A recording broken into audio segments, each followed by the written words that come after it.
Oi, gente, boa tarde, meio-dia, 31 minutos. Estamos começando mais uma edição regional do Bahia Meio-Dia.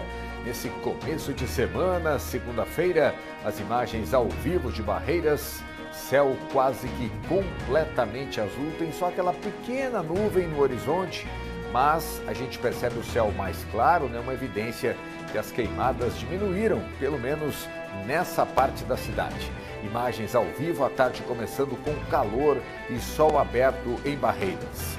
Agora estamos mudando para Luiz Eduardo Magalhães. As imagens ao vivo, você percebe ao fundo a BR que corta a cidade de Luiz Eduardo Magalhães. Por lá, o céu também está claro, quase que completamente azul, né? 32 graus de temperatura, também não tem tanta fumaça assim não. Evidência que as queimadas diminuíram por lá também. Que bom! Tarde de sol em Luiz Eduardo Magalhães, o Bahia Meio-Dia está começando. E neste início de semana, a gente já faz logo um contato com as nossas equipes que estão na rua. Vamos conversar primeiro com o Gabriel Pires, ele já está por aqui ao vivo e vai trazer os destaques que ele tem nesta edição de hoje, segunda-feira, começando a semana, devidamente protegido do sol, na sombra. Boa tarde, seja bem-vindo, Gabriel Pires. Oi, Carlos, muito boa tarde a você que nos acompanha aqui no Bahia Meio-Dia. Hoje nós vamos falar sobre uma operação da Polícia Militar da Bahia que resultou na erradicação de 120 mil pés de maconha. Isso mesmo, 120 mil pés de maconha. Isso aconteceu em uma zona rural do município de Barra. Durante a ação, a polícia trocou tiros com 6 criminosos, 5 deles conseguiram fugir e um veio a óbito. Daqui a pouco eu trago todos os detalhes desse caso, é com você. Ok, muita droga, hein? 120 mil pés, obrigado então, Gabriel Pires, conversando ao vivo com a gente. Já já ele volta e traz todos os detalhes desse assunto. Início de semana e a gente tem hoje uma linda história de uma menina chamada Ágata, que com certeza vai te emocionar. Daqui a pouquinho aqui no Bahia Meio-Dia eu vou trazer uma história de superação. A pequena Ágata foi diagnosticada com diabetes com apenas 7 anos e usa da capoeira para manter uma vida saudável e tem uma paixão que você vai saber direitinho daqui a pouquinho.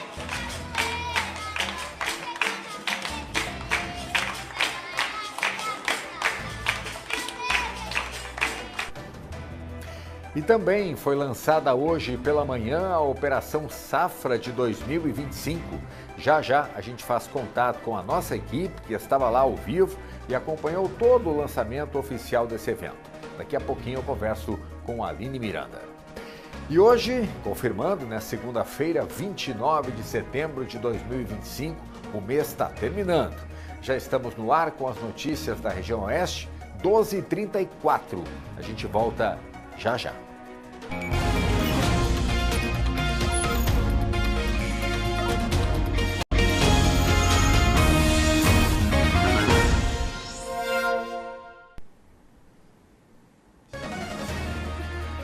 Já estamos de volta, as imagens ao vivo de Bom Jesus da Lapa, céu azul, sol aberto, 33 graus de temperatura e um dia muito seco. Hoje na capital baiana da Fé, agora, nesse momento, só 20% de umidade relativa no ar, 12 horas e 37 minutos, imagens ao vivo. A gente começa esse bloco falando de um grave acidente que aconteceu na BR-242 e terminou com uma pessoa morta e outra gravemente ferida. Foi na noite deste domingo que passou. A gente confere então as imagens do acidente.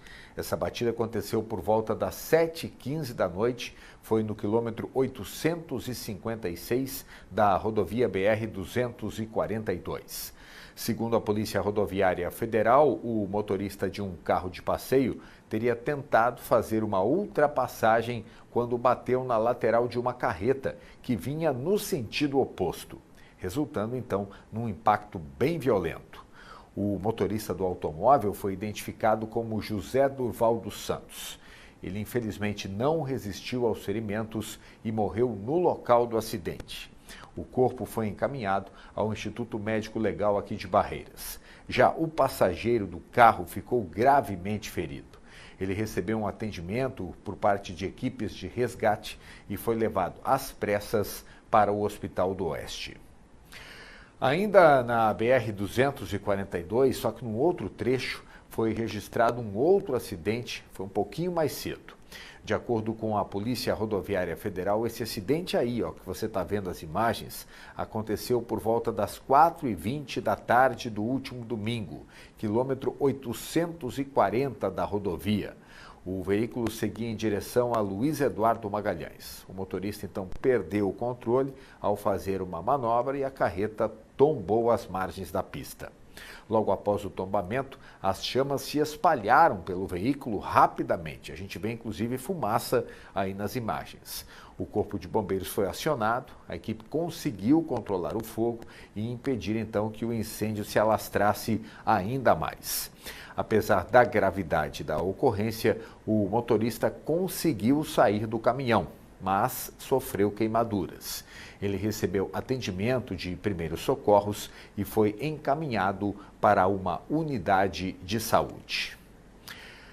Olha só, uma plantação com aproximadamente 120 mil pés de maconha foi descoberta pela polícia. Quem chega agora aqui, direto de Luiz Eduardo Magalhães, trazer detalhes para a gente, contando inclusive onde que foi descoberta essa plantação, é o Gabriel Pires, que está ao vivo em Luiz Eduardo Magalhães. Bem-vindo, Gabriel, boa tarde, boa semana para você.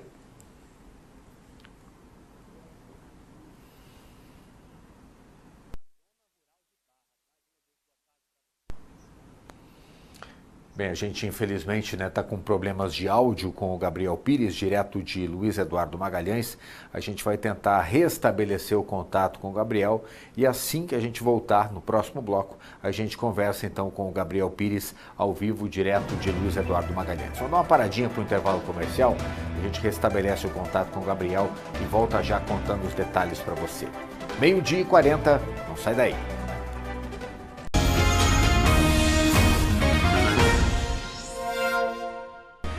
Estamos voltando às imagens ao vivo agora de Botirama, meio 43, céu também um pouco mais 43, céu também um pouco mais azul, né? Menos fumaça, 33 graus, faz muito calor nesse comecinho de tarde. As imagens ao vivo de Botirama, a câmera fechando, para você ver aí a ponte sobre o Rio São Francisco, para quem está chegando então em Botirama, uma das cidades que normalmente registra temperaturas elevadas.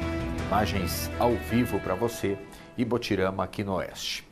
E a gente já restabeleceu então o contato com o Gabriel Pires. Vamos saber detalhes então sobre aquela apreensão, né, que foi feita de drogas, 120 mil pés descobertos de maconha aqui no Oeste.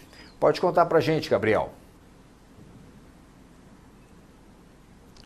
Foi em Brejo do Areal, zona rural de Barra, viu, Carlos? Mais uma vez, boa tarde para você e a todo mundo que está nos acompanhando aqui no Bahia Meio Dia. Essa operação de erradicação à plantação de maconha foi realizada ontem, durante a madrugada, pelas equipes da 28ª CIPM, em parceria com a CIP Semiárido, que localizou essa grande quantidade de plantação de maconha. Ao chegarem no local, as equipes foram recebidas com tiros por cerca de 6 homens que estavam neste local. A partir disso, iniciou-se um confronto e após o confronto cessar, um dos homens foi encontrado baleado e os outros 5 fugiram. Esse homem foi levado para a rede hospitalar, mas não resistiu aos ferimentos e veio a óbito. Ao verificar a plantação, a polícia identificou aproximadamente 120 mil pés de maconha, cerca de 300 quilos da droga já colhida e pronta para a comercialização, além de sementes para novo plantio, recipientes com pólvora, chumbo e espoleta. No local, a polícia também apreendeu uma arma calibre 32 e 4 espingardas que estavam neste local. Todo o material foi destruído pela Polícia Militar, que erradicou e impediu que essa droga chegasse ao consumo. Carlos, é com você. Ok, obrigado, Gabriel. Droga apreendida, né, lavoura destruída e confronto entre polícia e criminosos. Muito obrigado, então, Gabriel Pires, conversando ao vivo com a gente, direto de Luiz Eduardo Magalhães. Tá na hora, a gente vai mostrar então a emoção de uma menina de apenas 12 anos de idade, que por conta do diabetes do tipo 1, precisou ficar internada no Hospital do Oeste. Ela não pôde participar, sabe do quê? Da cerimônia de troca de cordão na academia, onde ela faz capoeira. Sensibilizados, alunos, o professor e também o mestre organizaram uma visita coletiva lá no hospital e fizeram uma roda para que a Ágata pudesse receber então o novo cordão. A Aline Miranda e o Antônio Carlos acompanharam esse momento emocionante e você vê tudo isso agora aqui no Bahia Meio-Dia. No olhar de Ágata, de apenas 12 anos, a esperança brilha mais forte que qualquer dificuldade. Apaixonada pela capoeira, ela sonhava com o dia da troca do cordão. Mas a rotina no hospital parecia ter adiado esse momento. Eu comi coisas que não podia. Comi pizza, comi pastel. Aí começou a juntar os dois. E aí a glicemia aumentou e tive que vir para o hospital. Diagnosticada com diabetes tipo 1, Ágata deu entrada no Hospital do Oeste por complicações com a doença. Internada para o controle da glicemia e da pressão, ela não deixou que os desafios apagassem o brilho de realizar um sonho que esperava há meses: a troca do cordão de capoeira. A Ágata chegou para a gente com a descompensação da diabetes tipo 1, né? Que é a condição que acompanha ela, que inclusive ela faz acompanhamento em Brasília, só que ela chegou para a gente com um quadro muito grave e, graças a Deus, ela passou pela UTI e agora está com a gente aqui na enfermaria. Quando ela descobriu a diabetes, ela era muito triste. A capoeira veio para ela como se transformou a vida da minha filha. Hoje, por causa dessa capoeira, ela é muito feliz, muito alegre. Então, eu estava muito triste em questão do cordão. Falei, mãe, a gente não vai ter alta agora. Aí ela falou assim, mãe, vou pedir a tia para poder me liberar para mim. Só que eles achou melhor trazer eles aqui, né, porque ela não pode ter alta. Então, eu estou muito feliz com isso. A história comoveu diversos profissionais e mobilizou o hospital, que abriu espaço para uma roda especial de capoeira dentro da área de convivência da unidade. Ao som do birimbau e com muita energia, a troca de cordão aconteceu cercada de aplausos e lágrimas. A pequena Ágata foi diagnosticada com diabetes tipo 1 com apenas 7 anos. Ela, agora com 12, luta contra essa doença e utiliza da capoeira para manter uma vida saudável.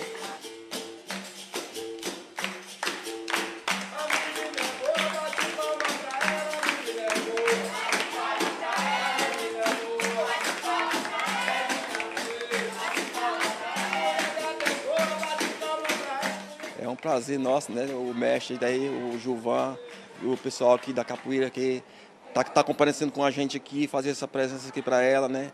Essa troca de cordão, né? A gente fica muito gratificante com isso. E esse choro é de felicidade, meu amor? Para mim é um prazer estar aqui, passando essa graduação para ela aqui no HO, porque infelizmente ela não pôde participar lá do evento lá em casa, na academia. E para mim estou muito feliz de estar aqui com ela. Espero que ela saia dessa rapidão para ir para nós, que ela é uma menina dedicada demais à capoeira. O grupo de capoeira Pé Leve, do bairro Santa Luzia, levou para dentro do hospital o espírito da capoeira, reforçando que ela é muito mais que esporte. É cultura, resistência e inclusão.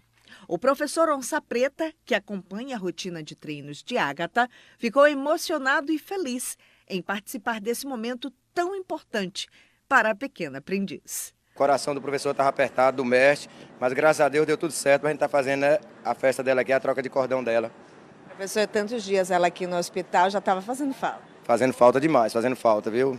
Você vê ela estando aqui, mas de vez em quando, né, a mãe ainda manda mensagem para mim explicando que ela estava com muita saudade da capoeira e a gente com muita saudade dela. A troca de cordão oficial aconteceu no fim de semana no Grupo Pé Leve, que fica no bairro Santa Luzia, e tem no total 45 participantes. A Ágata não estava presente. Com essa ação tão linda, a pequena capoeirista mostrou que, mesmo diante dos desafios, nenhum sonho precisa ser adiado quando existe amor, apoio e esperança. Aqui o sentimento que predomina é de gratidão e orgulho.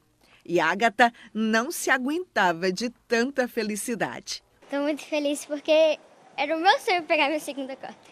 E aí vai lutar agora para trocar cada vez mais. Claro, com certeza. Vai se tornar profissional? Vou. Isso aqui você não deixa mais, não. Não vou deixar nunca na minha vida. No gingado da vida, a Ágata deixou uma lição. Com coragem e fé, é possível transformar o hospital em palco e a luta pela saúde em roda de celebração.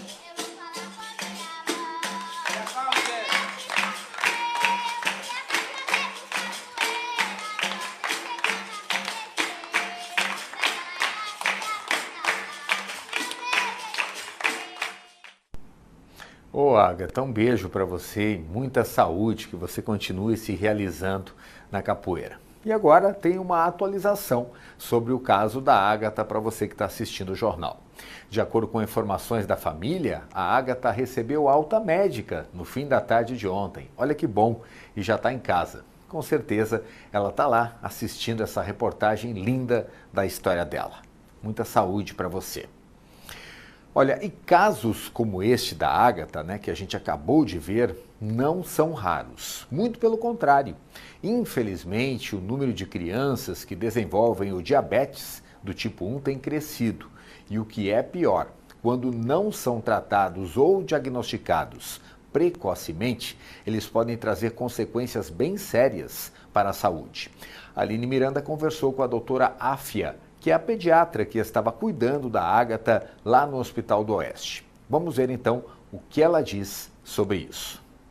A gente está percebendo um aumento significativo desses quadros de diabetes tipo 1 na região. A gente está recebendo muitos pacientes com esse quadro e, inclusive, quero até acender o alerta para os pais, para ficarem atentos com os sinais de alarme, com os sintomas clínicos que podem acometer, porque a gente até reforça que a gente precisa de um acompanhamento regular com o pediatra, a gente precisa dos exames laboratoriais, que a gente sempre frisa, do acompanhamento de rotina da criança, e a gente pede para os pais para ficarem fazendo esse acompanhamento regular, porque assim a gente consegue diagnosticar de uma forma precoce e também intervir de forma precoce. E quais os sintomas que podem fazer com que os pais acendam um alerta? Fome excessiva, perda de peso, náusea, vômito. Então, a gente precisa ficar atento aos sinais e sintomas, Agora, eu queria ressaltar também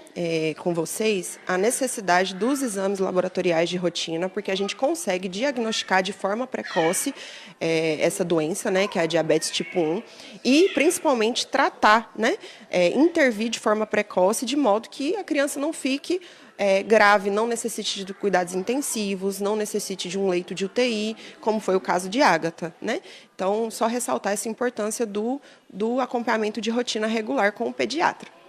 É isso aí. E o Bahia Meio Dia faz mais uma pausa, bem rapidinho, e no retorno tem mais notícias da região oeste para você. 12h53, a gente volta já.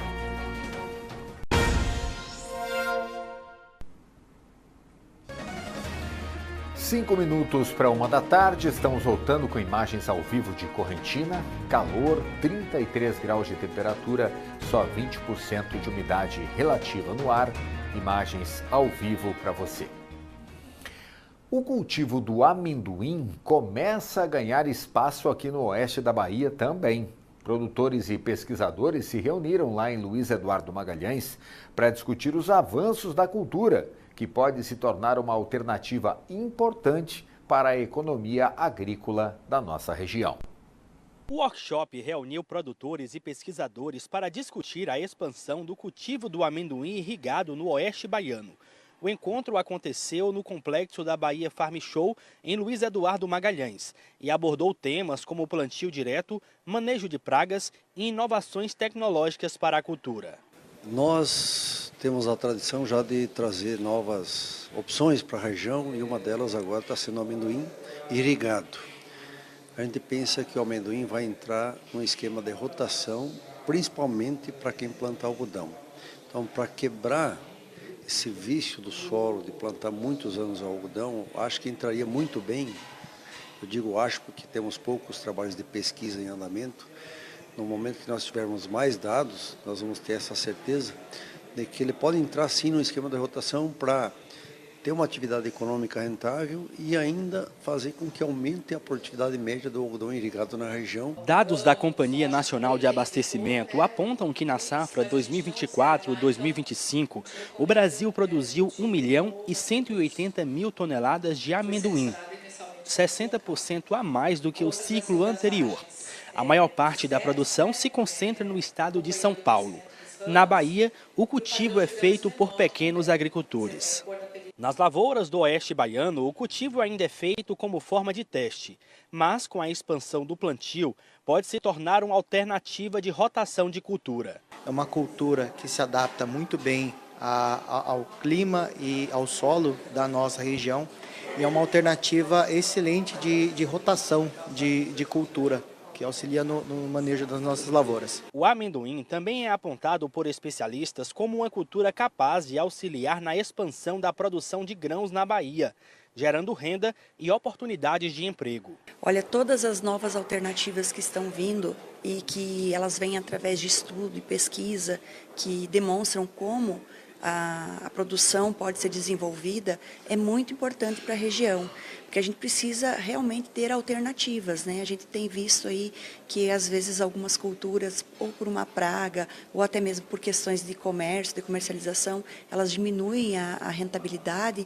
então o produtor precisa ter essas novas alternativas. O grão também pode abastecer as indústrias de beneficiamento do estado. Bruno tem uma empresa de produção de doces de amendoim em Feira de Santana. Vemos aqui em Luiz Eduardo um potencial enorme, que é a região que é uma potência no agro. Então, vemos um potencial enorme aqui para a produção de amendoim, onde a estrutura que foi montada em Feira de Santana tem condições de processar esse amendoim e direcionar para a indústria.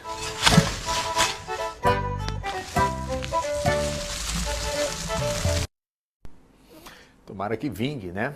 Agora vamos falar de segurança, porque foi lançada hoje em Barreiras a 12ª edição da Operação Safra. É uma ação coordenada pela Secretaria de Segurança Pública do Estado e outros órgãos também em parceria. A operação tem como objetivo reforçar a segurança no campo durante todo o período da colheita. A Aline Miranda esteve lá, acompanhou o lançamento e conta os detalhes desta operação para a gente.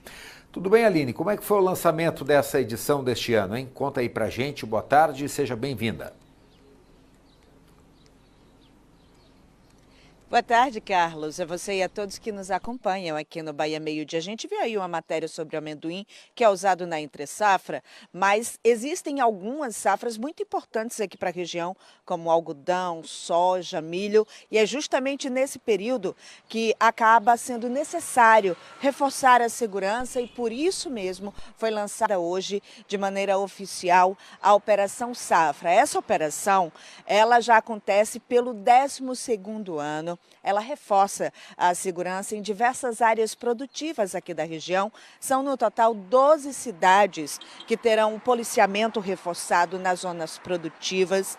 Essa operação ela acontece do dia 1º de outubro até o dia 30 de março. De acordo com os dados que foram divulgados pela própria Polícia Militar, que reforça o policiamento nessas localidades, na operação do ano passado foram mais de 15.600 abordagens. Essas abordagens, entre elas, têm visitas às propriedades, abordagens de veículos de 4 rodas e também de motocicletas, prisões em flagrantes, pessoas conduzidas para a delegacia, além de apreensão de drogas. A gente lembra que essa operação ela acontece há muito tempo aqui na região, justamente porque antes existiam índices muito grandes de assaltos, de violência e de furtos de agrotóxicos e defensivos em diversas propriedades aqui da região. Amanhã, aqui no Bahia Meio Dia, traremos uma matéria falando os detalhes dessa operação.